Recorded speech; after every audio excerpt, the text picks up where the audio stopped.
I'm gonna go through really quickly the 10 different things, but what I want you to do is be able to memorize these 10 things. And so what we're gonna do is we're gonna go through, and I'm gonna teach you this very quickly, a way of putting it onto your body. And we're gonna put it onto your body just for ease. So I'm gonna give you the 10 keys to having an ageless mind. Every single one of them you've either heard me say or you intuitively know that these are important. That's not the reason I'm saying it. The reason I'm saying it is to take knowledge and turn it into power, and I want you to take those ideas and have them have real impact. And what I want you to do is when I'm going through it, I want you to cycle through and on a piece of paper, rate yourself. On a scale of 0 to 10, how well am I doing in that category? 1/3 of your memory is predetermined by genetics and biology. Let's say 2/3 in your control. These are the 10 things I would focus on. So the first one is a good brain diet. Good brain diet. So on a scale of 0 to 10, what's an honest assessment? If you're honest and true to yourself, where are you on your diet? So we talk about the most important foods for your brain that are neurological, like protecting, neuroprotective. So we're talking about avocados, we're talking about blueberries, or what I call brain berries, right? We're talking about broccoli, we're talking about eggs, if that's allowed by your diet. We're talking about coconut oil or olive oil. We're talking about green leafy dark vegetables, wild salmon, if you're allowed to, if that's part of your diet also as well. Turmeric, I do every morning, I do like an almond turmeric like tea, right? All these things are neuroprotective. Number 2, killing ants, automatic negative thoughts. How well are you controlling your self-talk? On a scale of 0 to 10, honestly, even if you've done this with me, how strong are you? 0 to 10. Do your thoughts make a difference? Yes or yes? If I say constantly, I'm getting too old, is that gonna be self-fulfilling? Yes or yes? If I say I'm forgetful, I have a bad memory, if you fight for your limitations, you get to keep them. So your mind is always eavesdropping on your self-talk. That's number 2. Number 3, exercise. And really what we're talking about here is movement.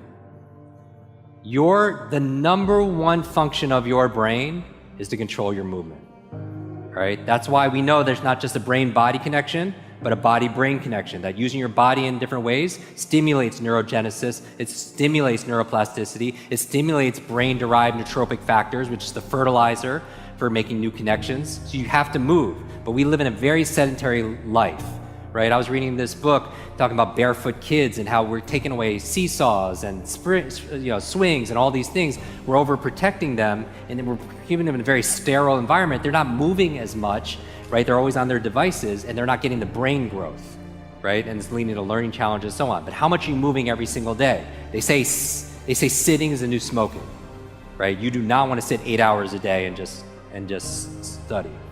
I'm gonna go through the rest fast. Number 4, brain nutrients, brain vitamins.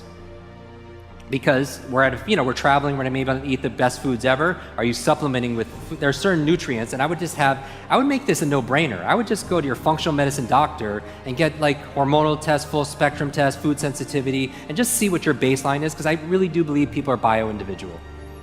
Like, and I've seen all the research, talked to so many individuals, find out what works for you. Because the most important supplement is DHA for the brain.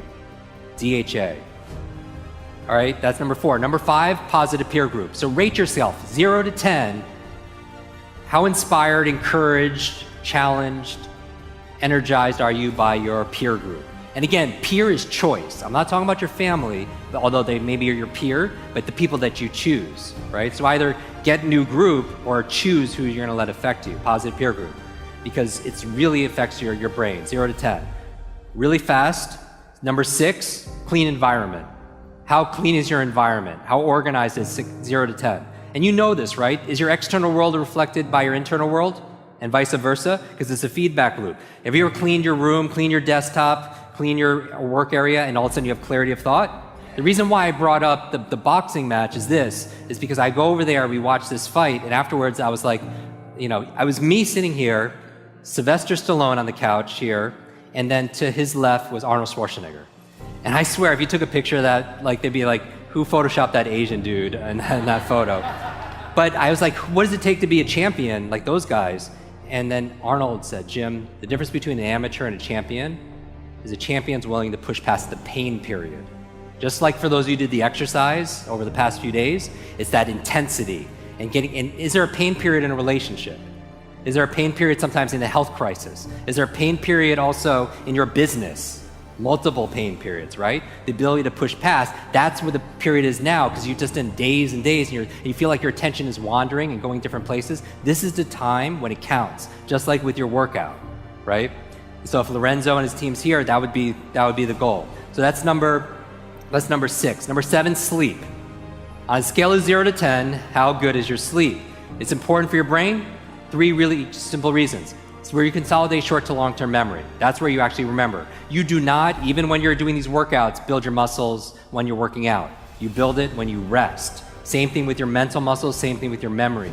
So that's where you consolidate short to long-term memory. The other reason why you sleep is it cleans plaque out that could lead to dementia and potentially brain aging challenges. The last reason why is how you dream, right? Your REM sleep, your REM stages of your sleep, that's very important because that's where your creativity, that's where, I'm telling you, like we did a whole thing on Superbrain on how to remember your dreams. But specifically, why do you want to remember your dreams? Because you learn all day, your brain doesn't shut off at night, it's more active at night.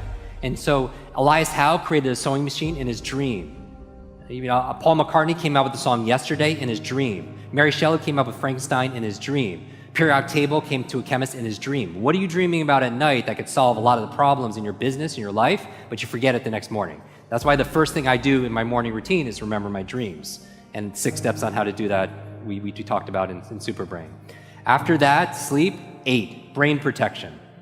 Are you protecting your brain? And I'm not just talking about wearing a helmet in extreme sports. Yes, that's obvious. I've had a series of traumatic brain injuries and concussions and all those challenges. Yes, but I mean like things like EMFs. Like we did a podcast episode specifically talking about electromagnetic fields and how it's affecting the brain. Is that affecting the brain, you think? Do you think it's normal? Do you think we evolved or are born to be able to handle all the electricity that's coming out of these smart devices?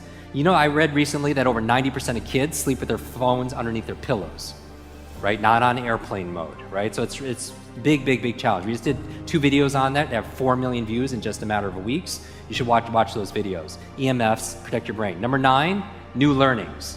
New learnings, meaning that you might have seen the longevity. This is a longevity conference on the cover of Time magazine where was this study on nuns who were living 80, 90 and above. What was the secret to their longevity? Part of it was their emotional faith, gratitude. The other half, lifelong learners. These group of women were just learning every day, reading every day, having deep conversations, doing the work every single day. It added years to their life and life to their years. So always learning, and I'm preaching to the choir here. But I know for a fact, most of you could actually push it even more, all right? That's how you create neurogenesis and neuroplasticity. If you want to know the secret to having an ageless mind, neurogenesis says you could create new brain cells the day you die. Neuroplasticity is saying you can create new connections the day you die.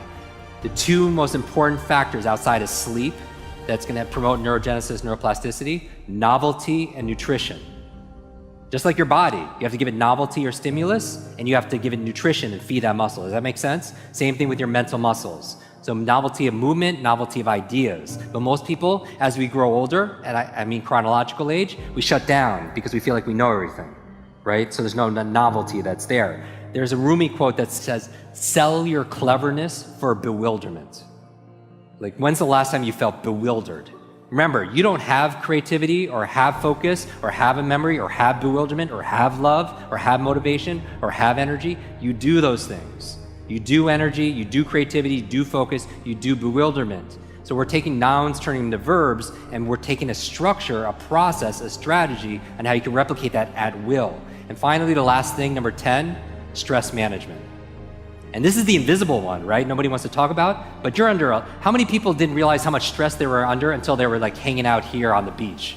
Because it's like fish, they don't see the water because it's there all the time. But we are under so much environmental stress, pollutants, environmental stress, emotional stress, work stress, cognitive stress, financial stress, and we don't realize that. But you don't get the best of the best out of that, right? It's good for fight or flight, sympathetic mode, but when you want to be able, it's not good if you need to think. If you're stressed, it doesn't help you study. When you're stressed, it doesn't help you give a presentation. When you're stressed, it doesn't help you perform cognitively because it shuts down cortisol, adrenaline, big parts of your brain. So stress management. So how are you managing your stress?